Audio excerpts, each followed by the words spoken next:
Hello, and welcome to another episode of the Cutting Edge Figure Skating Podcast. My name is Kim Dunaway, and in this episode, I will be continuing my season's best list to end the season. And in this episode, I'll be covering the men's. So, compiling this list felt more difficult than it really should have been. I feel like men's and ice dance have really been the two disciplines that have really brought it the last few seasons. But in going back and watching so many routines and compiling this list, I was little bit more underwhelmed than I anticipated being. I think that there are some really fantastic programs that ended up on this list, but it might surprise you some of the programs, and particularly some of the skaters that didn't make the list. And I'll talk about that in the end when I do my end of the season rankings. So before I get into my top 10 list, I wanted to give a couple of honorable mentions to a couple of really entertaining programs that just didn't quite make the list. So one was Donovan Carrillo, who his short program to Sexy Back in 4 minutes is just so freaking entertaining. And of course, at Worlds, it was so well skated. But I routines that really stand out are the ones that even if they don't skate it well, you're still entertained. You can still see the commitment to the choreography in the program, even when it's not going well. So this has been a fun program really all season, and I just wanted to give it some recognition.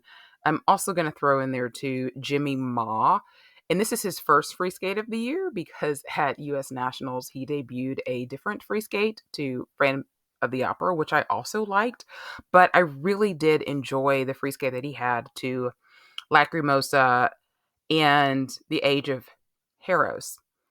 However, it was not done well really all season. It was pretty disastrous at times, technically speaking, in terms of his jumps, especially the harder jumps, like his quad, his triple axel.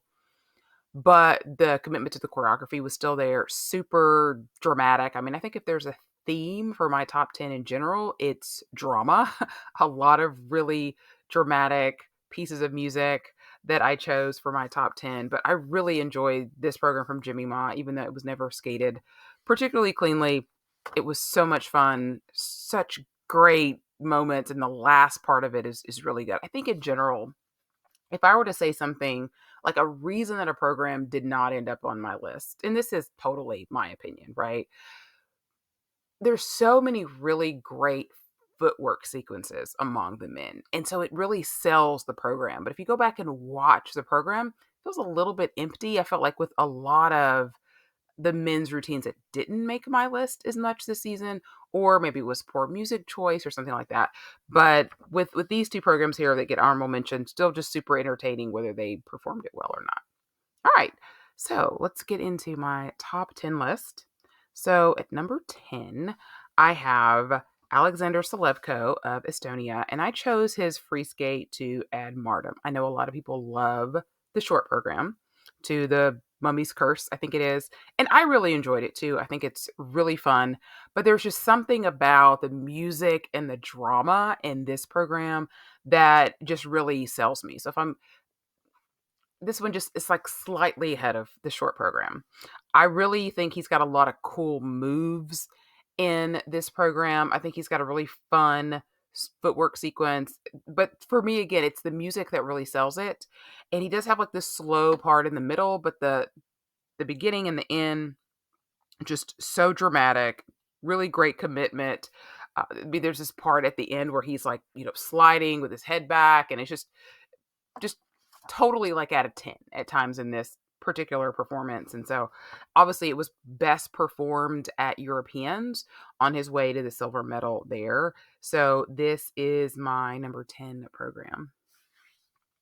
My number 9 program was Lucas Bridgski, and this was his basically African free skate. There's a lot of music pieces in here.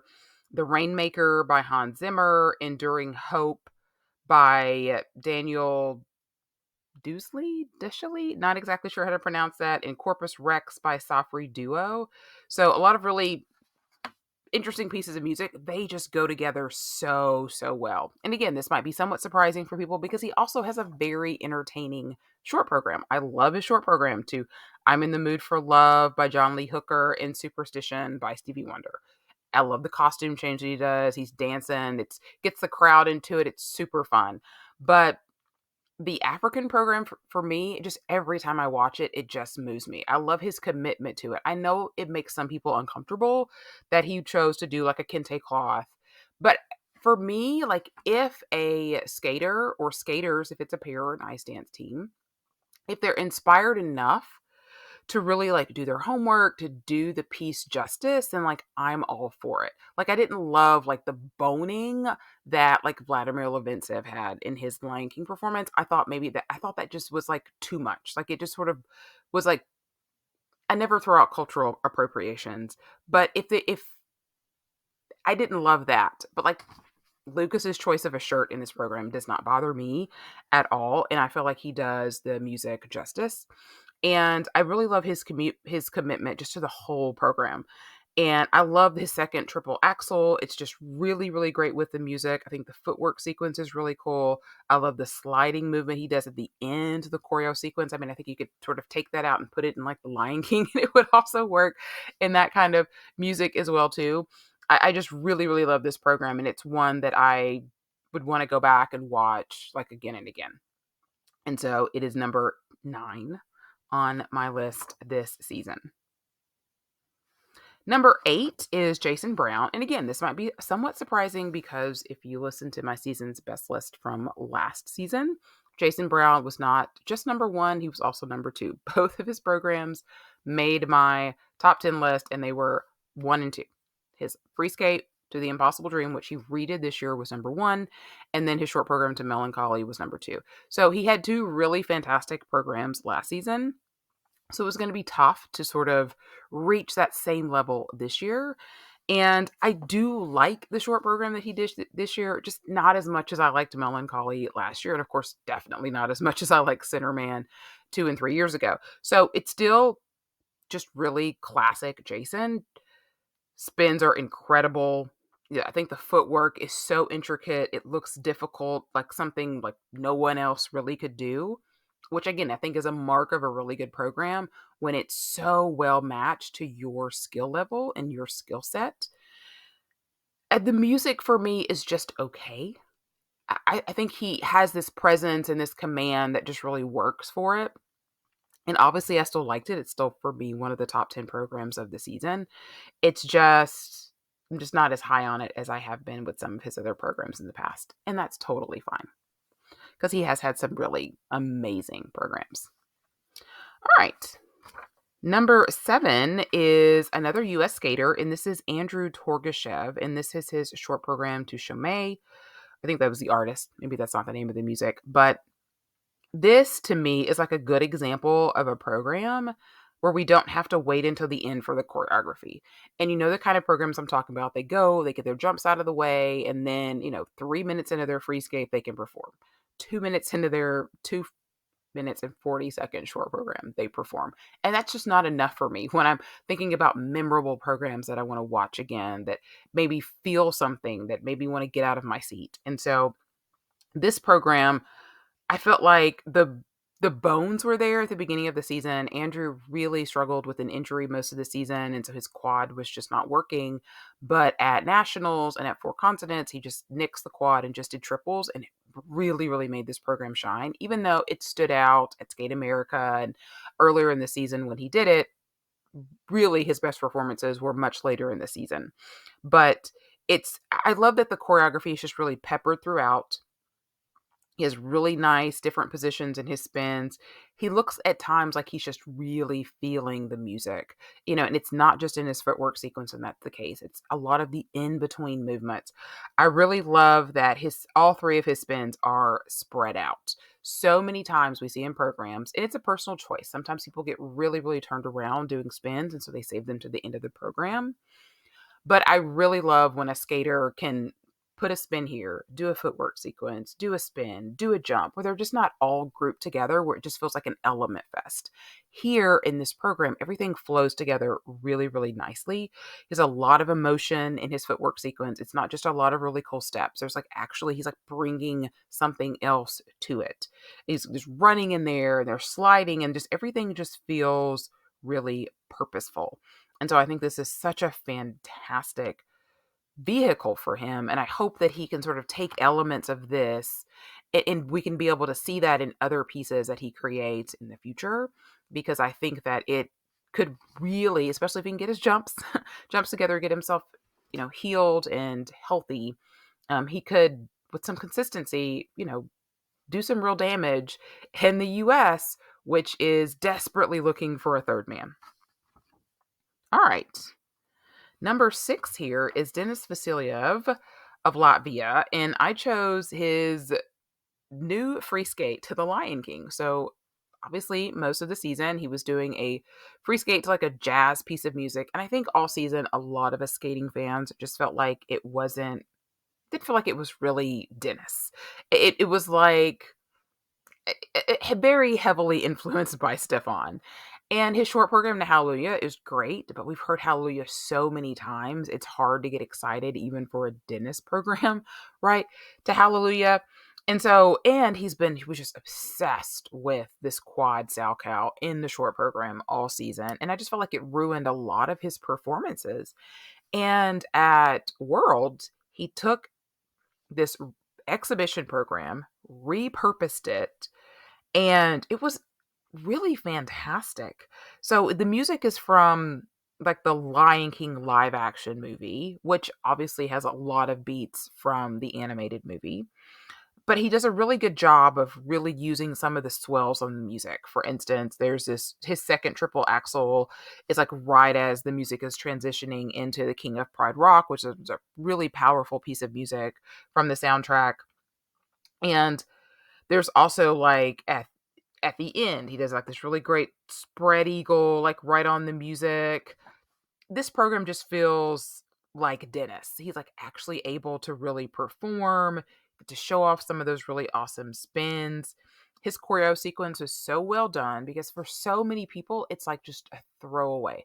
I'm going to do 2 moves and move on to my next thing. And for Denis, he does more than just the bare minimum. He does this great spread eagle that I just mentioned on the music. He does this really deep plie. It doesn't feel like a throwaway, but a real addition to the program. And I love that. I love the choreo sequences where they put some thought into it, where they didn't just do the minimum it was to get by, but they actually did more than the required 2 moves. And it really enhances the program.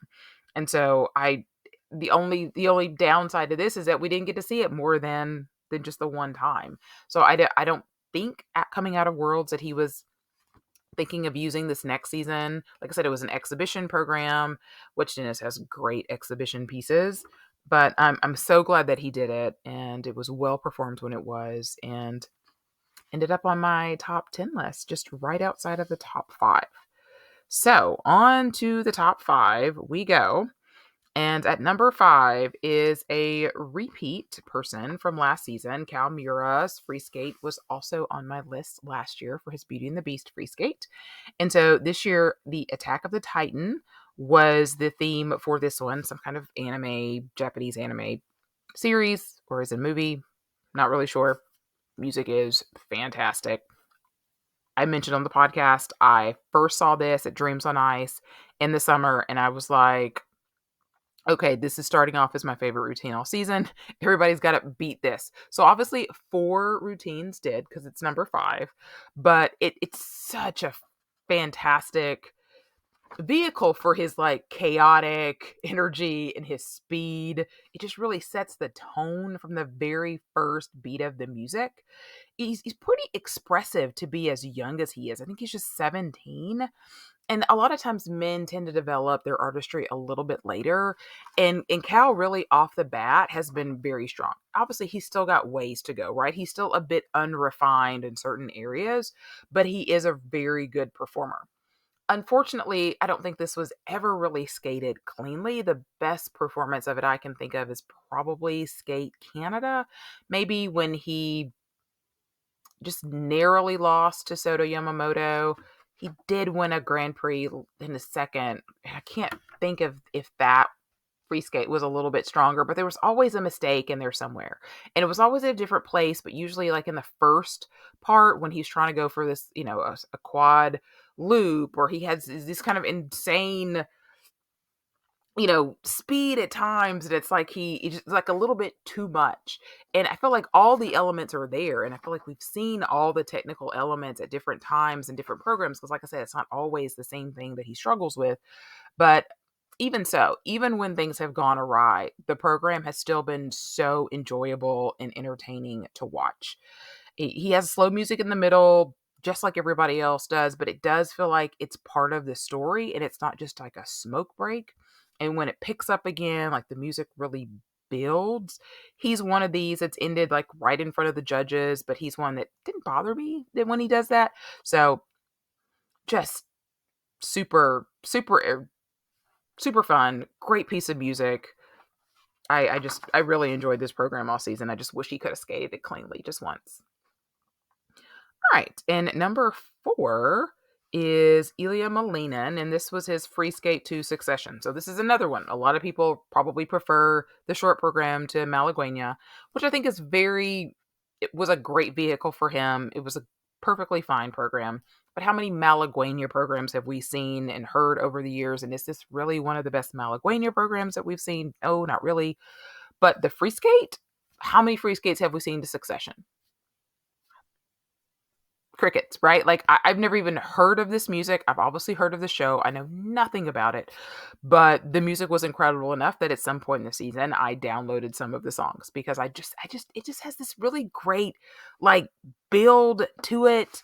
I think that the music works so well with his jumps because he is one that it would be so easy for him to just throw the choreography out the door and just focus in zone in on his jumps. And I think at some performances, he does a better job with the artistry component than others. But I feel like it was a perfect piece of music for him this season. I love that he does his step sequence in the middle of this program as opposed to the end, like we see so many people do. If I have one complaint about the program, it's probably that I don't always get that level of commitment in his footwork sequence at that part of the program, like we saw in his free skate last season, or like we see in his short program this season when it's at the end and he really feels like he can let go. But I do like that it's there and it sort of gives a little bit of space to other parts of the program. I like the choreo sequence he does with the spread eagle in the Ina Bauer right into the triple Lutz triple axel, which is just insane.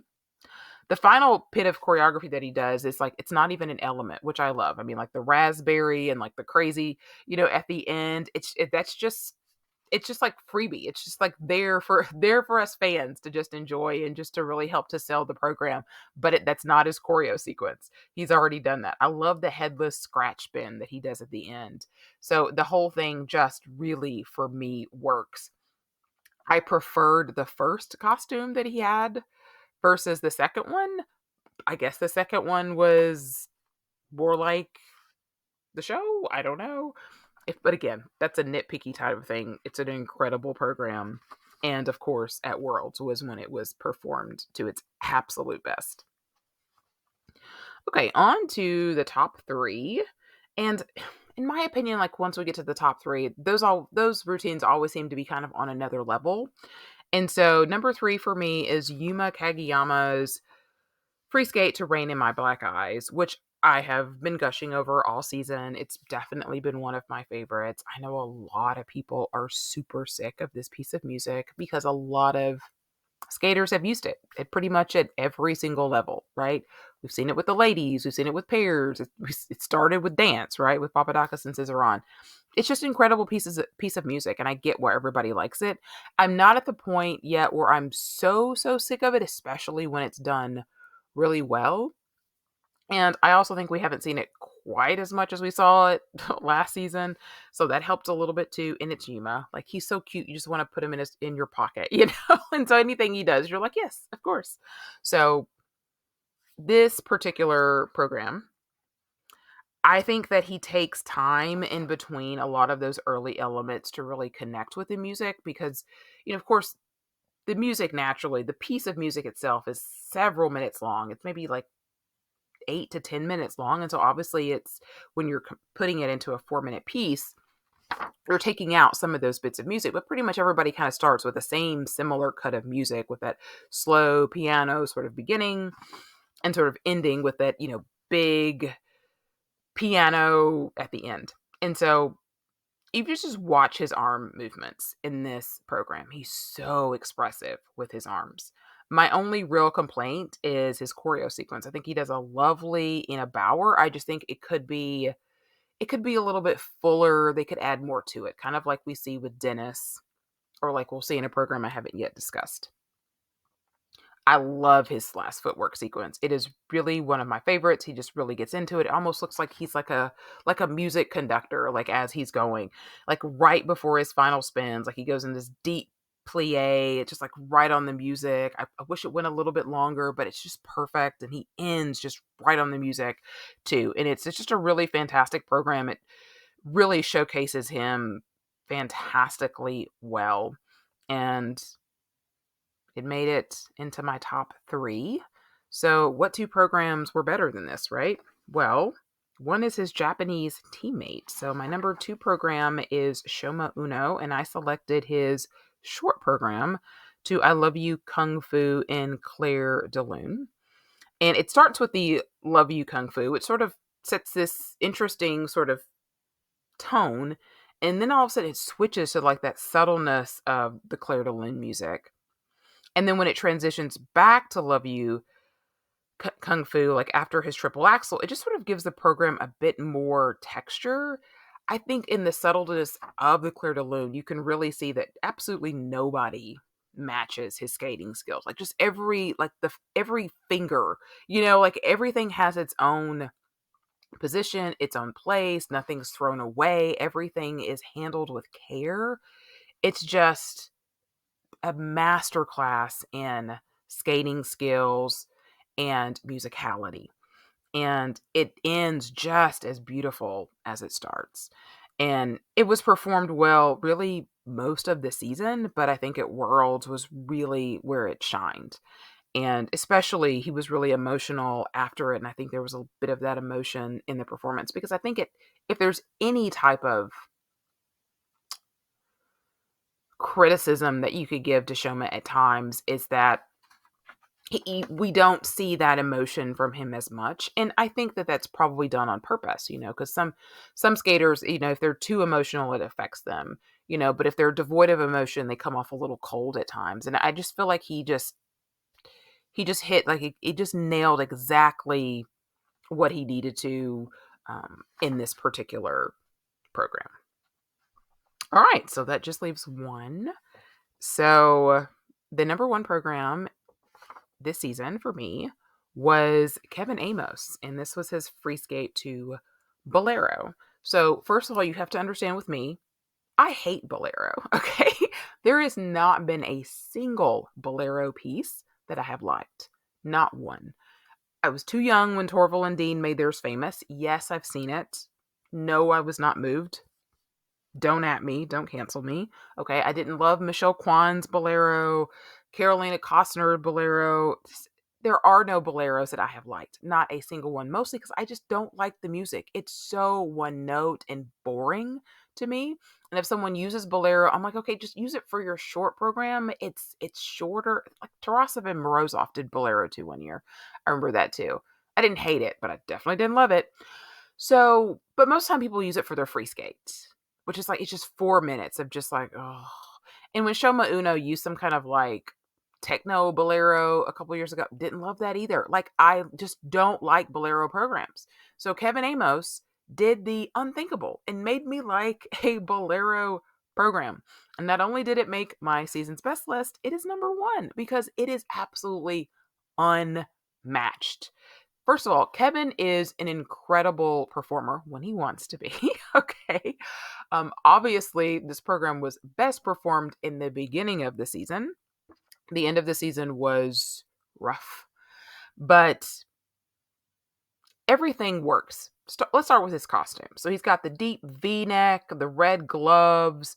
Obviously, the gloves are there because he does some sliding movement with his hands on there. But it just all works. The hair, he's got like the slick back hair.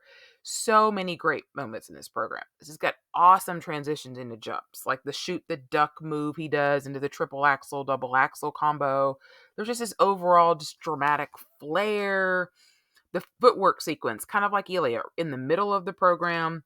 He's just like a real showman, and he's kind of like giving me vibes of like Philippe Candeloro at times in there, with like a little bit of like pizzazz, a little bit of camp, and just like total commitment. Great positions in his spins. And what I do love that they do with the music, because it is very one note, is the ending choreo sequence, they add like what sounds like some cymbals to give it a little bit more punch and a little bit more drama.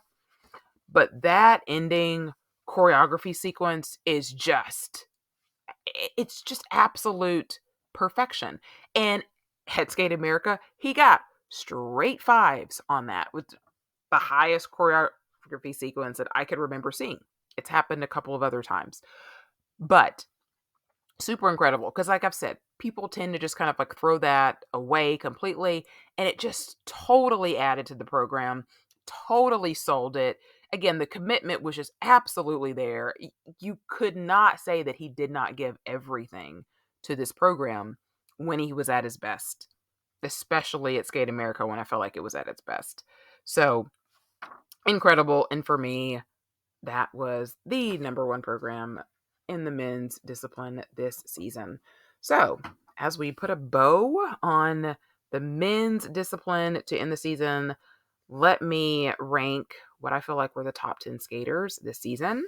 So, we had a very defined top four: Ilya Malinin, Adam Siohimfa, Shoma Uno, Yuma Kageyama. Those four really separated themselves from everybody else. They were winning everything. It was just kind of like, who's going to be the best on the day? So you really couldn't have a number one other than Ilya. He won the biggest competitions of the season, World Championships, and Grand Prix final. I gave the number two slot to Yuma Kageyama because each of the next three skaters, they didn't win everything, but Yuma sort of had this very definite build from the season, whereas I feel like Adam sort of peaked a little bit at the beginning of the season and then sort of went through a little bit of a slower patch, and Shoma just seemed like he'd never really got it together, all the way like we are used to seeing from him. And so whereas Yuma, he won NHK, did well at Grand Prix final, won four continents, and then was second at World. So I gave him the number two slot. I gave Shoma the number three slot over Adam, even though Adam beat him at World, just because I feel like over the course of the season, like Shoma was just more consistent. He medaled at Grand Prix final, whereas Adam made a mistake in the short program and did not. And even though he didn't win two Grand Prix like Adam did, I just kind of felt like, I mean, again, you could probably toss a coin. But I felt like head to head, they were split. And if you looked at individual programs, you would say, okay, Shoma beat him three times in both skates at Grand Prix final and in the short program at Worlds, and really just lost to Adam in the free skate at Worlds. And Shoma really had it in the palm of his hand. He just needed to skate decent to beat Adam, and obviously things just really fell apart for him there. But ultimately, I gave him the three spot and put Adam in the four slot. After that, I went with Lucas Bridgekey at five, because once you get past the top four, there's a lot more inconsistencies here. So, but Lucas really was pretty consistent. Had a really great Grand Prix, fantastic short program at Europeans, and had really great Worlds. Really, the only knock on his entire season was that free skate at Europeans, where he was the last to go, and I think the moment was just bigger than what he was used to. But everything else from him was really fantastic. Six, I went with Cal Mura, who it just, for me, it's just like always just almost there. He made Grand Prix final, and had a rough time at Worlds, but for the most part was pretty strong this season, and it was better than some of these other people that are behind him. And for 7, I went with Shun Sato, which means there are 4 Japanese skaters in the top 7.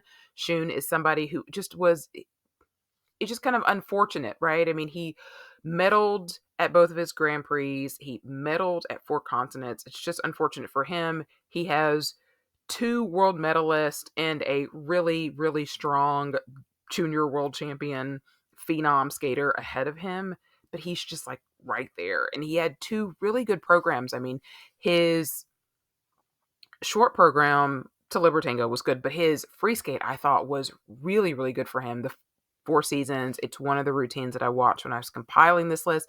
It didn't make the cut, but it's really, really strong for him. And he's better than a lot of the skaters that made worlds, frankly, it's just Japan is just so, so deep. And then an 8, I put Jason Brown. Jason's always a hard skater to rate because we don't see him in the Grand Prix like we see all the other skaters. He did compete at Warsaw Cup. It did not go particularly great for him there. And then, of course, he was pretty strong at Nationals.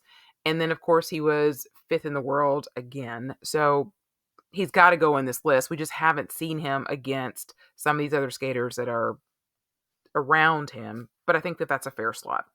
In 9th place, I put Matteo Rizzo, who's another skater who is just incredibly inconsistent at times. He might be, what was he at Skate Canada? 9th in the short program and then ends up medaling.